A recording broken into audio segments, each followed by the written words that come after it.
Puji Tuhan. Selamat pagi keluarga besar GPD Tiberias Bogor dan semua yang mendengarkan firman Tuhan pada pagi hari ini.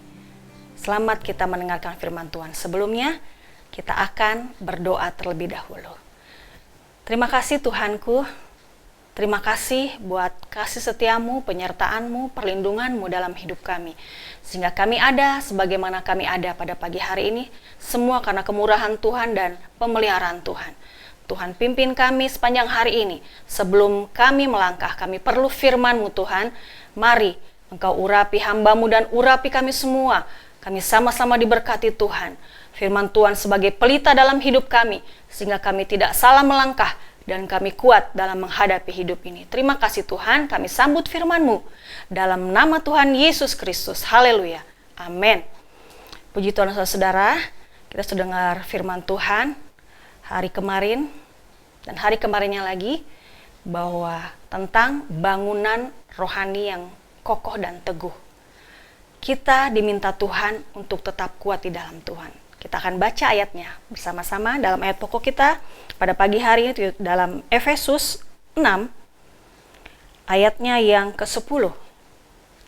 Akhirnya, hendaklah kamu kuat di dalam Tuhan, di dalam kekuatan kuasanya.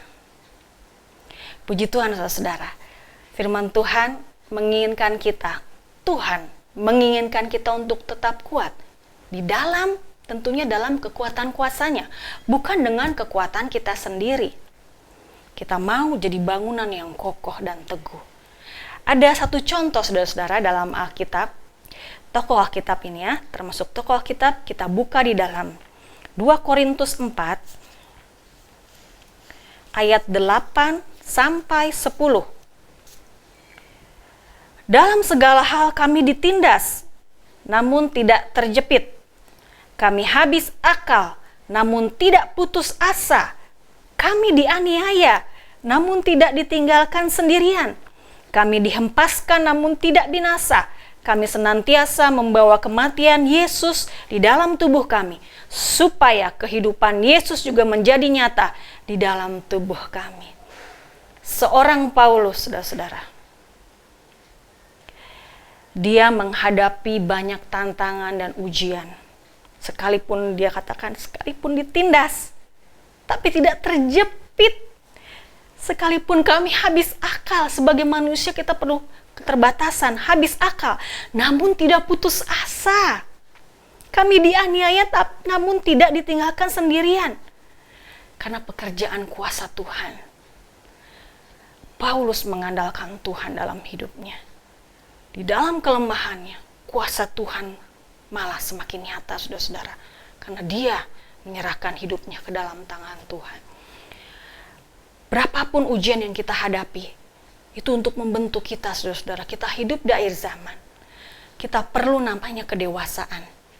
Karena sebagai calon mempelai Kristus, kita perlu dewasa. Akan bersanding dengan calon mempelai kita, yaitu Yesus Kristus. Mau tidak mau, kita terus dibentuk. Mungkin bentukan Tuhan itu keras, saudara-saudara. Karena kita mau nggak mau harus menjadi pribadi yang dewasa. Tidak mudah saudara-saudara, seperti Paulus pun. Dia berjuang, kita harus berjuang di dalam kekuatan kuasa Tuhan, saudara-saudara. Di dalam Maliaki 3 ayat 18, mengatakan, maka kamu akan melihat kembali perbedaan antara orang benar dan orang fasik, antara orang yang beribadah kepada Allah dan orang yang tidak beribadah kepadanya. Itu kan ada perbedaan saudara-saudara di akhir zaman ini. Bukan saatnya kita main-main lagi saudara-saudara. Bukan saatnya kita menjadi anak-anak terus. Saya sering ingatkan. Tuhan mengingatkan juga kepada saya. Sehingga kalau kita anak-anak, kita tidak akan menjadi kuat saudara-saudara. Kita mudah terombang-ambing. Kita mudah lemah. Tapi ketika kita menjadi orang benar yang sungguh-sungguh beribadah dengan sepenuh hati. Ibadah di sini sekali lagi esensinya adalah ibadah yang sejati. Memberikan tubuh ini sebagai persembahan yang hidup, kudus dan berkenan. Itu ibadah yang sejati. Kalau kita punya ibadah dengan ibadah yang sejati itu, saudara-saudara, kita akan kuat. Akan ada perbedaan yang sungguh-sungguh dan tidak sungguh-sungguh, saudara-saudara.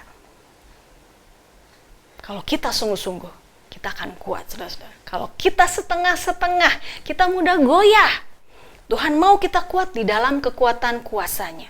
Andalkan Tuhan, saudara-saudara, supaya ibadah kita menjadi ibadah yang sejati dan kita kuat. Sebagai ayat yang terakhir, saudara-saudara, di dalam 2 Korintus 5, ayatnya yang ke-7. 2 Korintus 5 ayatnya yang ke-7. Sebab hidup kami ini adalah hidup karena percaya, bukan karena melihat. Memang mata ini bisa membuat kita khawatir, takut, saudara-saudara, menghadapi tantangan akhir zaman ini. Tapi kalau kita percaya, tugas kita percaya, saudara-saudara. Seringkali kita banyak bertanya, Tuhan kenapa begini? Tuhan kenapa begitu? Itu yang membuat kita gusar, khawatir, takut, cemas, saudara-saudara.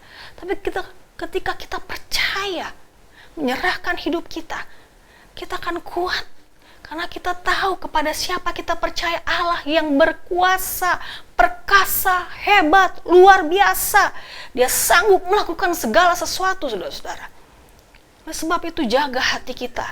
Kembali kepada hati yang baik. Ketika hati yang baik, firman Tuhan itu datang. Itu yang akan menjadi penopang kita. Tapi ketika tanah hati kita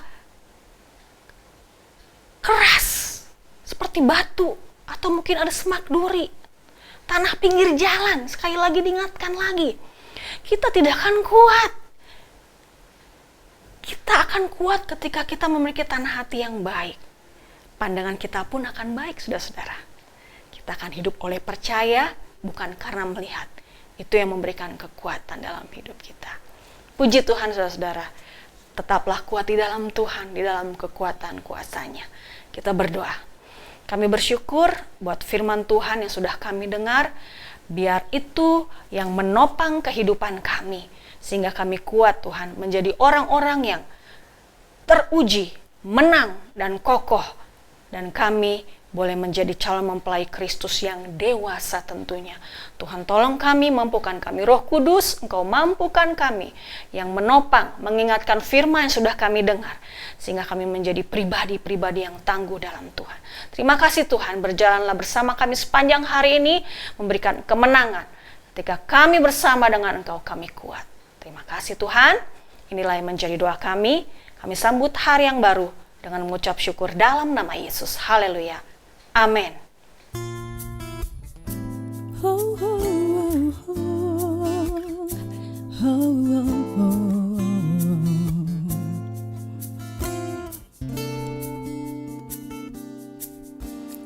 Terkadang apa yang ku bayangkan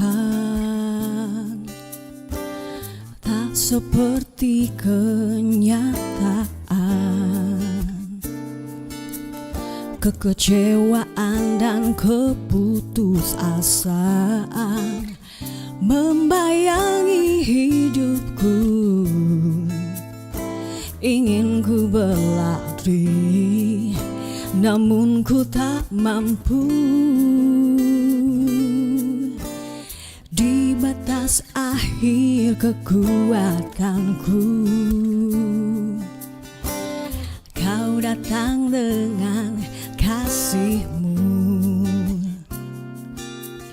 menyentuh hatiku dan bangkitkan semangat hidupku untuk melangkah, tinggalkan masa lalu. Ku sadari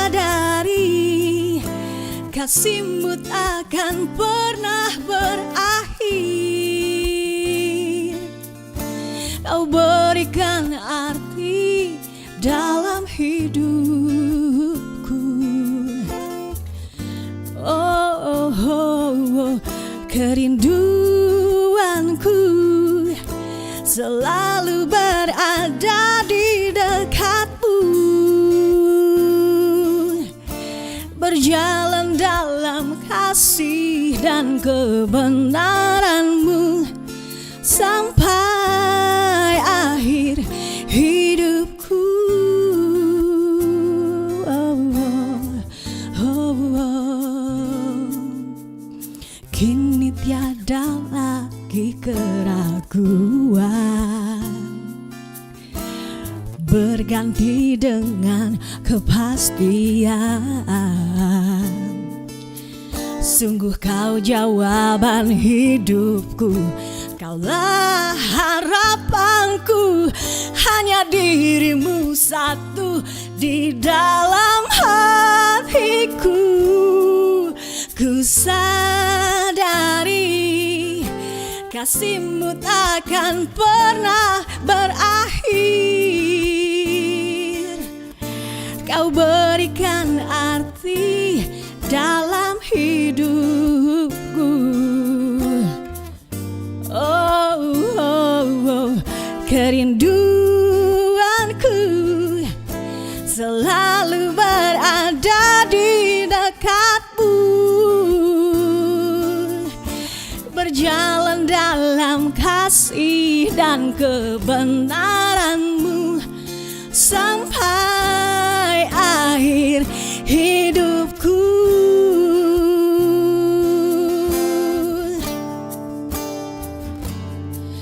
Ku sadari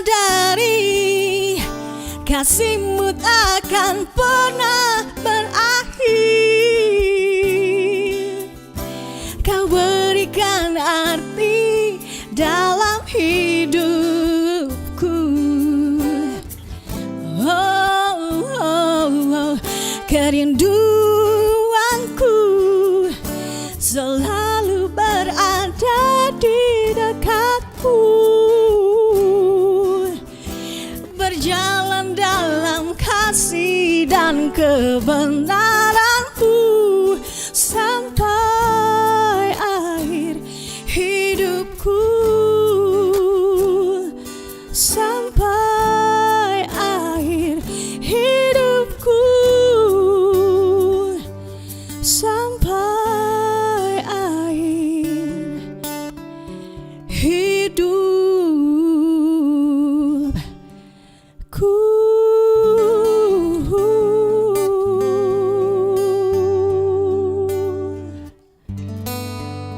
Selamat pagi, Tuhan Yesus memberkati.